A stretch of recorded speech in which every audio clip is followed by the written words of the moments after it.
नमस्कार दोस्तों, आज की तारीख है 9 मई 2026, दिन शनिवार और आज की हिंदी तिथि है ज्येष्ठ माह के कृष्ण पक्ष सप्तमी।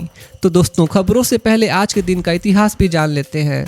साल 1540 में आज ही के दिन मेवाड़ के वीर योद्धा महाराणा प्रताप का जन्म कुंभलगढ़ फोर्ट में हुआ था। वे अपनी बहादुरी और स्वाभिमान के लिए आज भी याद किए जाते हैं।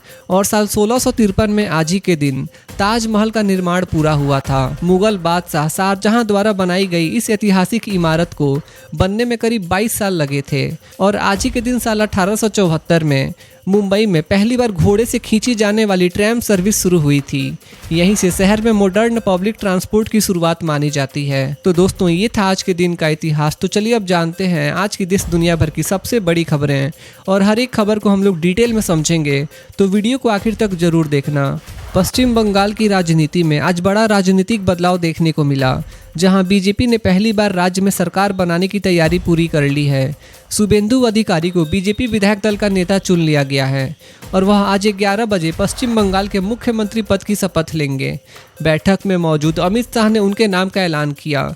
रिपोर्ट्स के मुताबिक विधायक दल की बैठक में उनके नाम पर पूरी सहमति बनी। इस दौरान अमित शाह ने शुभेंदु अधिकारी को गले लगाकर बधाई दी और कहा कि ममता राज में अपराधी राजनेता बन गए थे, लेकिन आने वाले महीनों में यह सब खत्म होगा। ये बयान सीधे तौर पर लॉ एंड ऑर्डर और राजनीतिक हिंसा को लेकर दिया गया माना जा रहा है। शुभेंदु अधिकारी वही नेता हैं जिन्होंने पहले टीएमसी के साथ मिलकर लेफ्ट सरकार को हटाने में बड़ी भूमिका निभाई थी, लेकिन बाद में बीजेपी में शामिल होकर ममता बनर्जी के सबसे बड़े राजनीतिक प्रतिद्वंदी बन गए। इस चुनाव में बीजेपी ने 294 में से 207 सीटें जीतकर ऐतिहासिक जीत दर्ज की है। इसी के साथ राज्य में पहली बार बीजेपी सरकार बनने जा रही है। अब पूरे देश की नज़र आज होने वाले शपथ ग्रहण समारोह पर है, जहां पश्चिम बंगाल की राजनीति में एक नए दौर की शुरुआत होती दिखाई दे रही है। वहीं पश्चिम बंगाल चुनाव के बाद अब एक सरकारी अधिकारी का बयान चर्चा का बड़ा विषय बन गया है।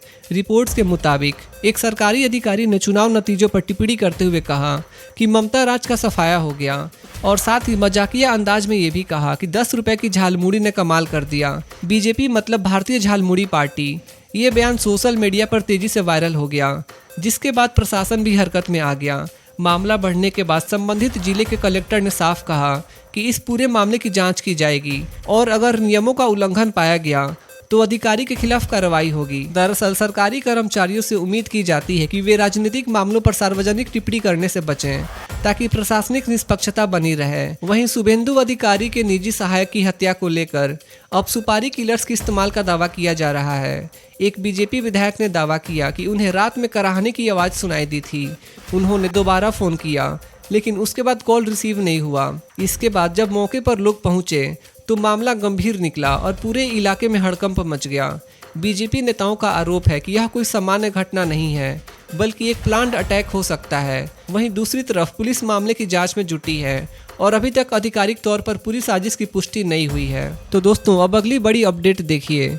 गुजरात के सोमनाथ टेम्पल के पुनर्निर्माण के 75 साल पूरे होने पर सोमनाथ अमृत पर्व मनाया जाएगा। ये कार्यक्रम 11 मई को प्रभास पाटन में आयोजित होगा, जिसमें भारत के प्रधानमंत्री नरेंद्र मोदी भी शामिल होंगे। सोमनाथ मंदिर भारत के सबसे प्रसिद्ध और प्राचीन मंदिरों में माना जाता है। इतिहास में इस मंदिर पर कई बार हमले हुए थे और इसे नुकसान पहुंचाया गया था। बाद में आज़ादी के बाद इसका फिर से निर्माण कराया गया। अब उस पुनर्निर्माण के 75 साल पूरे होने पर यह विशेष कार्यक्रम रखा जा रहा है।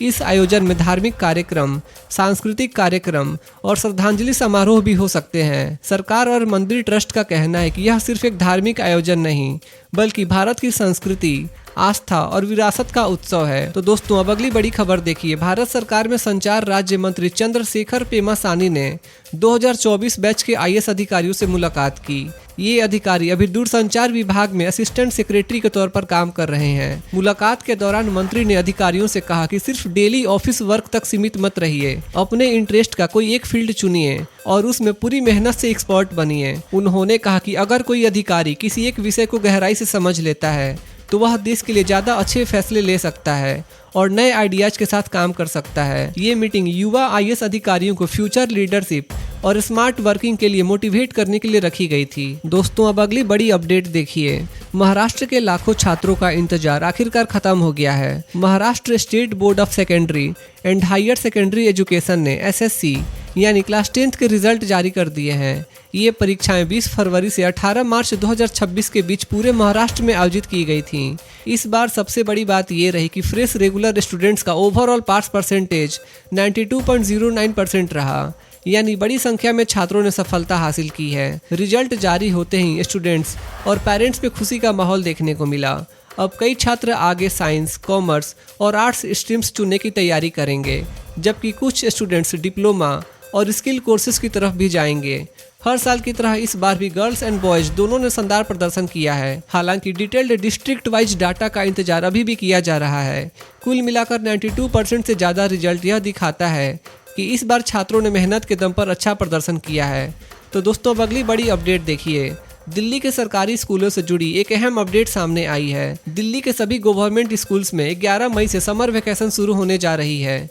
गर्मी को देखते हुए छात्रों को छुट्टियां दी जा रही हैं, लेकिन इस दौरान भी कुछ क्लासेज के स्टूडेंट्स के लिए पढ़ाई जारी रहेगी। एजुकेशन डिपार्टमेंट के अनुसार क्लास 9th, 10th और 12th के स्टूडेंट्स के लिए रिमीडियल क्लासेज आयोजित की जाएंगी। ये क्लासेज 11 मई यानी सोमवार से शुरू होंगी।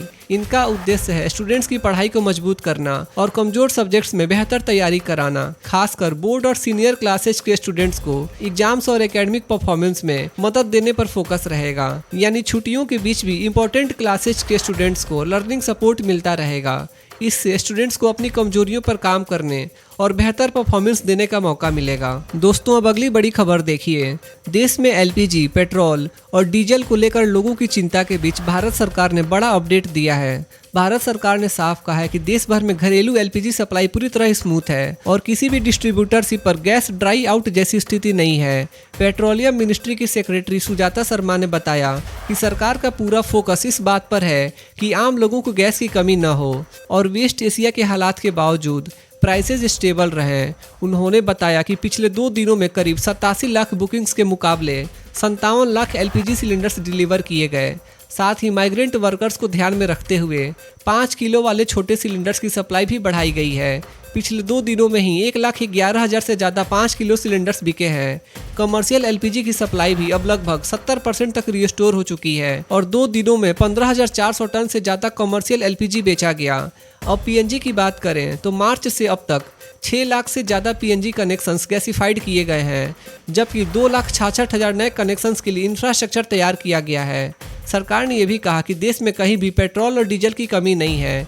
लोगों से अपील की गई है कि पैनिक बाइंग से बचें, क्योंकि रिफाइनरीज पूरी कैपेसिटी पर काम कर रही हैं और क्रूड ऑयल स्टॉक पर्याप्त है। अब शिपिंग और विदेशों में फंसे भारतीयों की बात करें तो पोर्ट्स मिनिस्ट्री के डायरेक्टर उपेश कुमार शर्मा ने बताया कि गल्फ रीजन में सभी इंडियन सीफरर्स सुरक्षित हैं और पिछले 24 घंटे में किसी इंडियन वेसल से जुड़ी कोई घटना सामने नहीं आई है।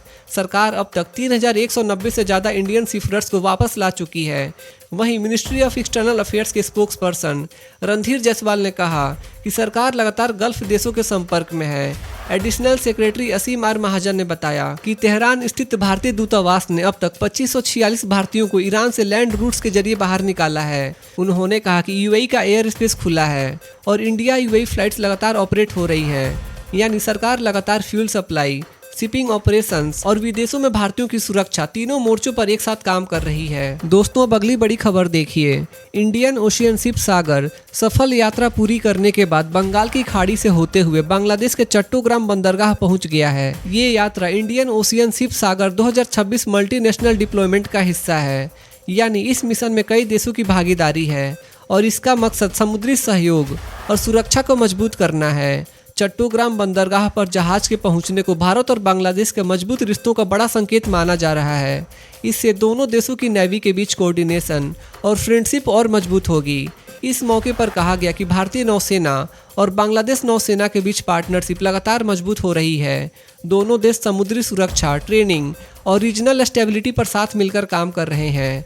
ये पोर्ट विजिट इसलिए भी खास माना जा रहा है क्योंकि भारत और बांग्लादेश पड़ोसी देश हैं और दोनों के बीच डिफेंस और मैरीटाइम कोऑपरेशन लगातार बढ़ रहा है। दोस्तों, अब ईरान और अमेरिका युद्ध से जुड़ी कुछ अपडेट्स देख लीजिए। अमेरिका के राष्ट्रपति डोनाल्ड ट्रंप ने कहा है कि अमेरिका और यूरोपियन यूनियन यानी ईयू इस बात पर पूरी तरह एकजुट है कि ईरान कभी भी न्यूक्लियर वेपन न बना सके। ट्रंप ने बताया कि उनकी यूरोपियन कमीशन की प्रमुख उर्सुला वॉन डेर लेयन के साथ फोन पर बातचीत हुई। इस बातचीत में वेस्ट एशिया की स्थिति और ईरान के न्यूक्लियर प्रोग्राम पर चर्चा हुई। ट्रंप ने कहा कि ऐसा देश या सरकार जो अपने ही लोगों के खिलाफ हिंसा करती है उसे न्यूक्लियर वेपन जैसे खतरनाक हथियार नहीं मिलने चाहिए। उनका कहना है कि अगर ईरान के पास न्यूक्लियर वेपन आ गया तो इससे पूरी दुनिया की सिक्योरिटी को खतरा हो सकता है। बातचीत में अमेरिका और यूरोपियन यूनियन के बीच ट्रेड यानी व्यापार को लेकर भी चर्चा हुई। ट्रंप ने यूरोपियन यूनियन से कहा कि पहले हुए टैरिफ एग्रीमेंट यानी इंपोर्ट टैक्स समझौते को जल्दी लागू किया जाए। वहीं उर्सुला वॉन डेर लेयन ने भी कहा कि ईरान को कभी न्यूक्लियर वेपन नहीं मिलना चाहिए। उन्होंने कहा कि हाल के घटनाक्रम ने दिखा दिया है कि यह मामला रीजनल स्टेबिलिटी और ग्लोबल सिक्योरिटी के लिए कितना बड़ा खतरा बन सकता है। वहीं वेस्ट एशिया में अमेरिका और ईरान के बीच तनाव एक बार फिर खतरनाक स्तर पर पहुंचता दिखाई दे रहा है। यूएस के प्रेसिडेंट डोनाल्ड ट्रंप ने ईरान को कड़ी चेतावनी दी है। ट्रंप ने कहा कि अगर ईरान ने अमेरिका के खिलाफ कार्रवाई जारी रखी तो यूएस उसे और ज्यादा ताकत और हिंसक तरीके से जवाब देगा। सोशल मीडिया पोस्ट में डोनाल्ड ट्रंप ने दावा किया कि 3 अमेरिकी डिस्ट्रॉयर्स स्ट्रेट ऑफ हॉर्मुज से सुरक्षित गुजर रहे थे, तभी ईरान की तरफ से मिसाइल्स और ड्रोन से हमला किया गया। ट्रंप के अनुसार यूएस डिफेंस सिस्टम्स ने सभी हमलों को इंटरसेप्ट कर लिया और इस जवाबी कार्रवाई में ईरानियन फोर्सेज को भारी नुकसान पहुंचा। इसके बाद अमेरिकी सेना ने ईरानियन मिलिट्री फैसिलिटीज पर स्ट्राइक्स भी की। हालांकि वाशिंगटन ने कहा कि वह कॉन्फ्लिक्ट को बढ़ाना नहीं चाहता, लेकिन अपनी फोर्सेज की रक्षा के लिए पूरी तरह तैयार है। दूसरी तरफ इस्लामिक रिवॉल्यूशनरी गार्ड कॉर्प्स ने कहा कि कॉन्फ्रंटेशन की शुरुआत अमेरिका ने की। IRGC के मुताबिक यूएस फोर्सेज ने ईरानियन ऑयल टैंकर और एक दूसरे वेसल पर एग्रेशन दिखाया, जिसके जवाब में मिसाइल्स और ड्रोन्स के जरिए अमेरिकी शिप्स को निशाना बनाया गया। इसी बीच तेहरान और बंदर अब्बास में एक्सप्लोजन्स और डिफेंसिव फायर की आवाजें भी सुनी गईं। ईरानियन स्टेट मीडिया ने इन घटनाओं की पुष्टि की है। यूएस और ईरान के बीच 8 अप्रैल से सीज फायर लागू है, लेकिन लगातार बढ़ते हमलों के कारण ये सीज फायर अब बेहद फ्रेगाइल माना जा रहा है। इसी हफ्ते डोनाल्ड ट्रंप ने शिप्स की सुरक्षा के लिए शुरू किए गए मिलिट्री मिशन को पॉज किया था ताकि डिप्लोमेसी को मौका दिया जा सके। रिपोर्ट्स के मुताबिक सऊदी अरबिया ने भी मिलिट्री फोर्स के जरिए स्ट्रेट को रीओपन करने का समर्थन नहीं किया।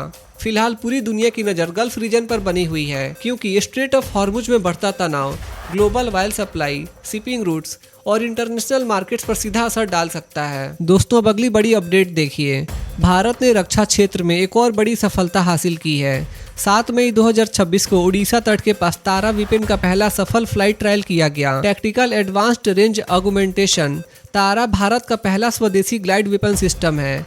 इसका सबसे बड़ा फायदा यह है कि यह सामान्य यानी अनगाइडेड बॉम्ब्स और वार हिट्स को स्मार्ट और प्रिसीजन गाइडेड वेपन्स में बदल सकता है। आसान भाषा में समझे तो पहले जिन हथियारों को सिर्फ सामान्य तरीके से छोड़ा जाता था, अब तारा टेक्नोलॉजी की मदद से वही हथियार टारगेट को ज़्यादा एक्यूरेसी के साथ हिट कर पाएंगे। इस सिस्टम में मॉड्यूलर रेंज एक्सटेंशन किट लगाई जाती है। इससे हथियार की रेंज भी बढ़ जाती है और टारगेट पर ज़्यादा सही निशाना लगाया जा सकता है। ये टेस्ट उड़ीसा कोस्ट के पास सफलतापूर्वक पूरा किया गया, जिससे भारत की डिफेंस टेक्नोलॉजी के लिए बड़ा कदम माना जा रहा है।